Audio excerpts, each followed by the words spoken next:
Pengibasan budaya positif.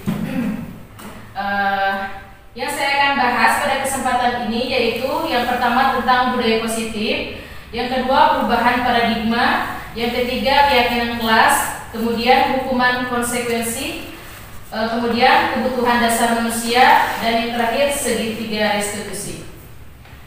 Bapak Ibu yang saya hormati, apakah makna budaya positif dan apa contoh penerapan positif yang telah kita terapkan di sekolah ini?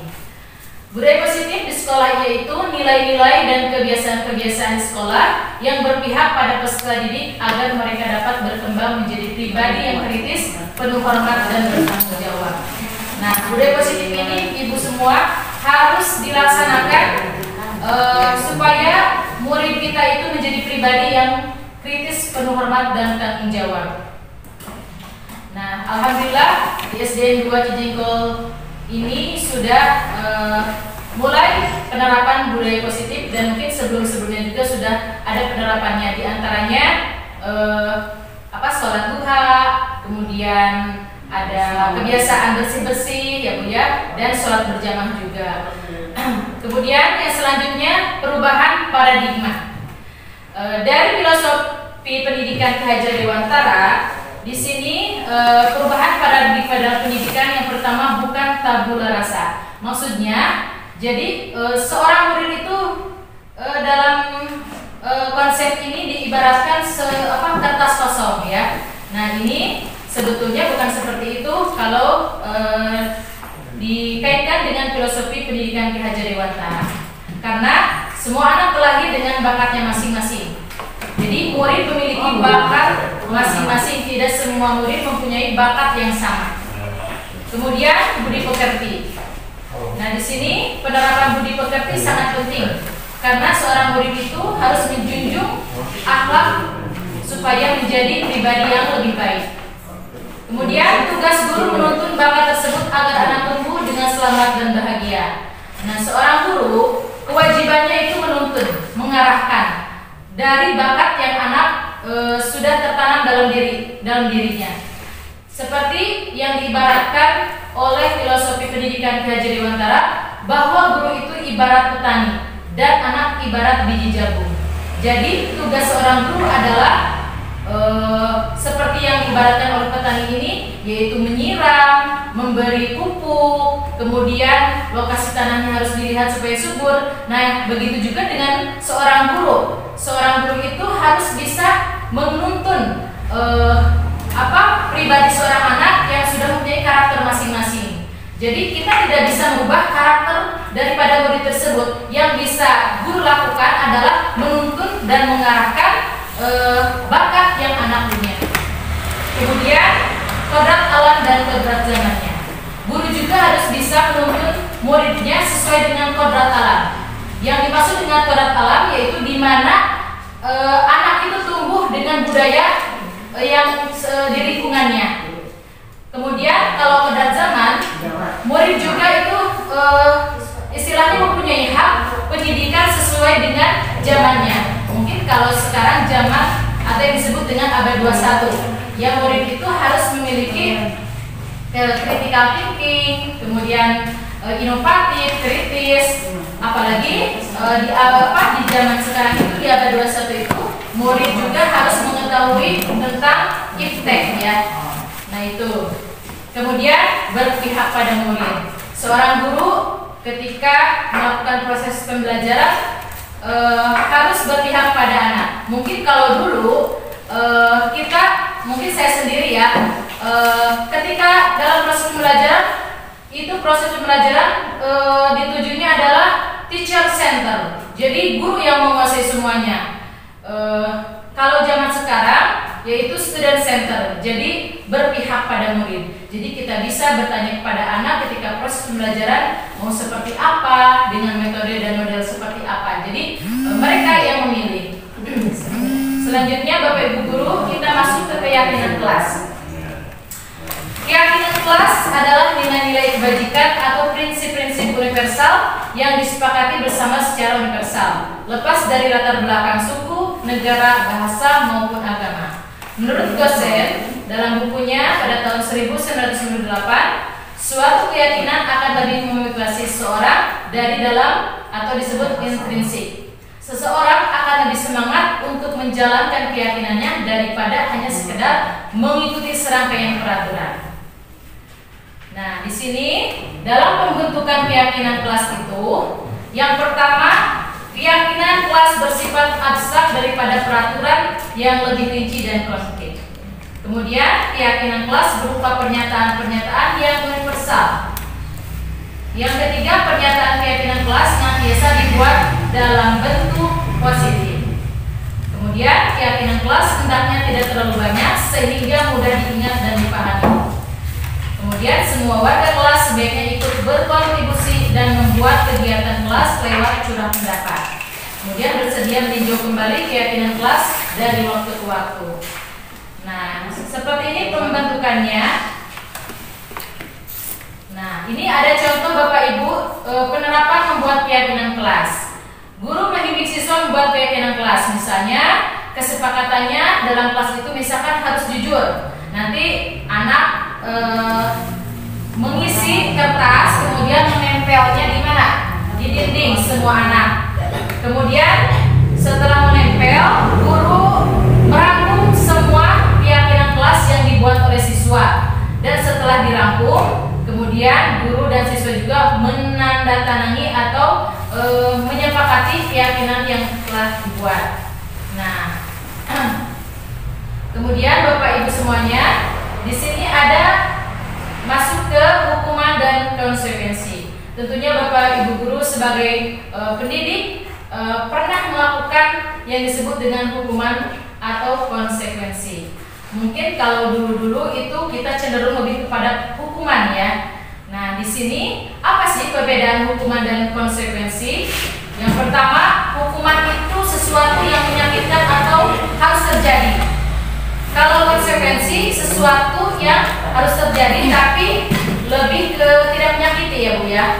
Kemudian kalau hukuman itu membuat anak sakit, meskipun tidak fisik tetapi sakit hati untuk jangka waktu yang lama. Kalau konsekuensi, anak akan menghargai disiplin. Kemudian kalau hukuman bersifat paksaan, kalau konsekuensi bersifat stimulus atau tanggapan. Kemudian hukuman mendorong anak menyakiti diri sendiri, sedangkan konsekuensi mendorong anak agar mudah menyesuaikan diri. Kemudian kalau dalam hukuman konsep diri yang buruk, sedangkan dalam konsekuensi anak belajar untuk mematuhi peraturan. Yang terakhir, hukuman itu menimbulkan rasa marah, rasa bersalah, dipermalukan dan merasa tak dihargai. Sedangkan konsekuensi kehilangan hak, dibuat tidak nyaman, diasingkan untuk sementara. Nah, Bapak Ibu semua, kemudian ketika kita melakukan konsekuensi ataupun hukuman, di sini manusia itu mempunyai kebutuhan dasar. Jadi seorang guru ketika murid melakukan suatu kesalahan, seorang guru harus tahu kebutuhan dasar apa yang diperlukan oleh murid tersebut. Di sini ada sebuah contoh. Ibu Ani, guru kelas 5 di SD Pelita Hati, sedang bingung menghadapi ulas salah satu murid di kelasnya, yaitu Agus. Beberapa anak telah datang dan mengeluhkan Agus yang seringkali meminta bekal makan siang mereka dengan paksa. Jika Anda menghadapi situasi seperti Ibu Ani, apa yang Anda akan lakukan? Menurut Anda, kira-kira apa alasan Agus melakukan hal itu? Mungkin dari Bapak Ibu ada yang bisa merefleksikan atau memberikan tanggapan. Kenapa si Agus itu selalu meminta bekal makan siang kepada teman-temannya secara paksa? Di antaranya, ya mari kita bahas Pak. Nah, dalam konteks penerapan disiplin positif, Ibu Ani sebaiknya mencari tahu alasan Agus melakukan tindakan tersebut agar mengetahui kebutuhan mana yang sedang berusaha dipenuhi Agus. Jadi ketika anak melakukan kesalahan, jangan langsung ditegur, jangan langsung disalahkan, tetapi kita harus meneliti apa kebutuhan dasar, ya, kebutuhan dasar murid tersebut, ya. Latar belakang ya. Iya, latar belakang. Nah, di sini, ya. Iya, kenapa seperti itu? Karena ini masuk ke kebutuhan dasar manusia. Karena kebutuhan dasar manusia itu seperti yang tadi saya bilang, ada rasa ingin diterima. sayang, kemudian kemampuan ingin menguasai. Nah, dari teks tadi, dari permasalahan tadi, apabila jawaban Agus karena ia lapar dan orang tuanya tidak membawakan bekal makan siang, berarti kebutuhannya adalah bertahan hidup yang diperlukan oleh si Agus.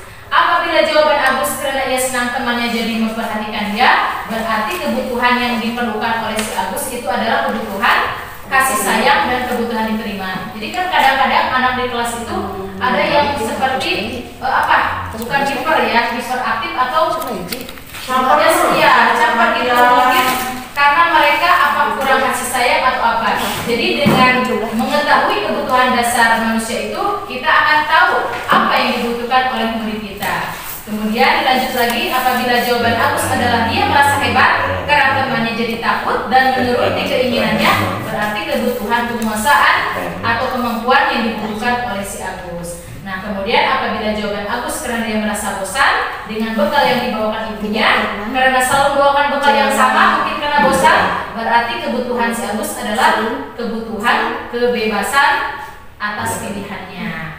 Nah, yang terakhir, apabila jawaban Agus adalah karena iseng saja dan dia menikmati ekspresi wajah temannya yang kesal karena diambil makanannya, berarti si Agus kebutuhannya adalah belum terpenuhi kebutuhan kesenangannya. Karena kan kadang-kadang ada yang usil murid itu, dia dibekali oleh orang tuanya, makanannya disesuaikan dengan kebutuhannya, tetapi masih aja usil, mungkin di antaranya dia memerlukan kebutuhan dasar kesenangan.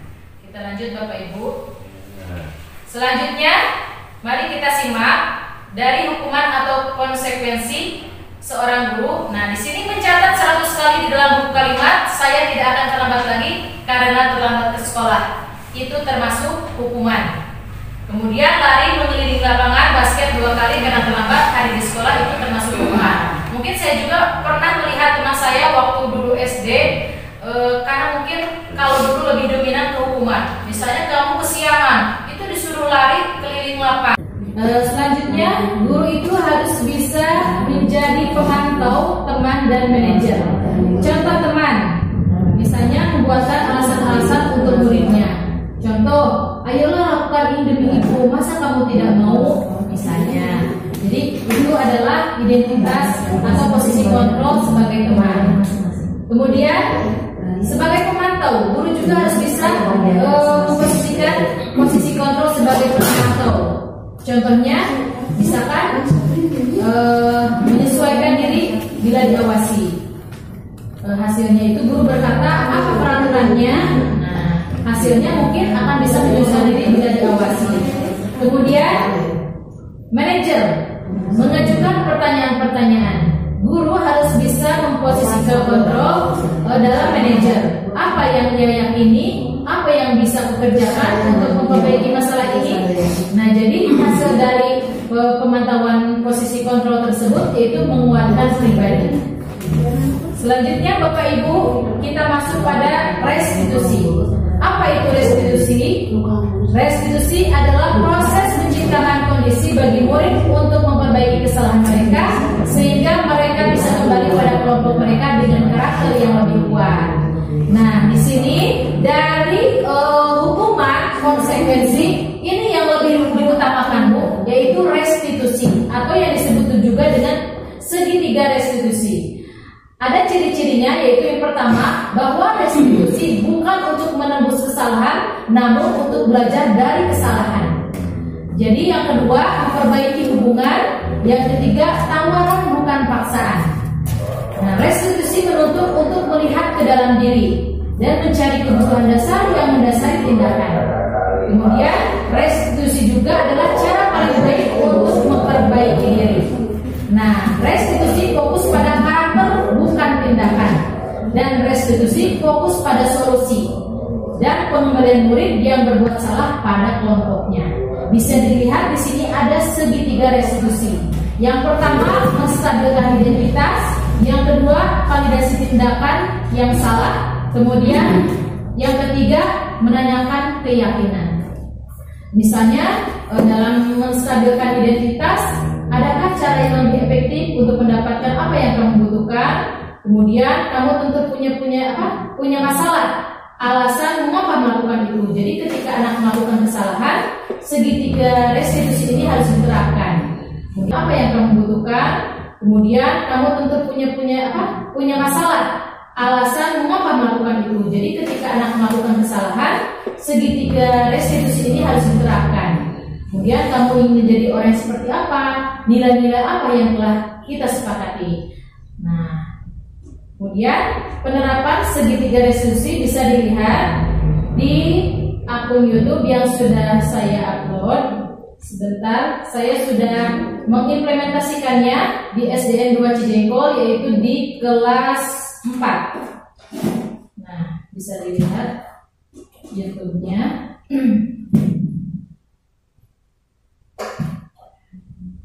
Sebentar, Ibu.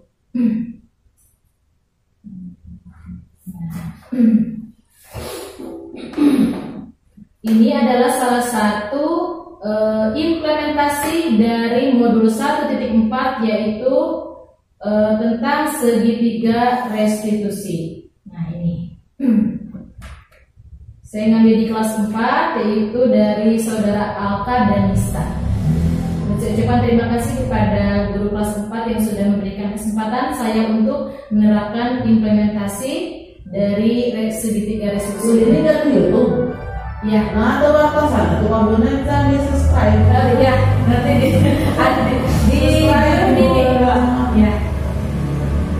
Namanya Guru Dinias. Ini diantaranya Bu, restitusi yang saya sudah praktekkan. Nanti ada videonya.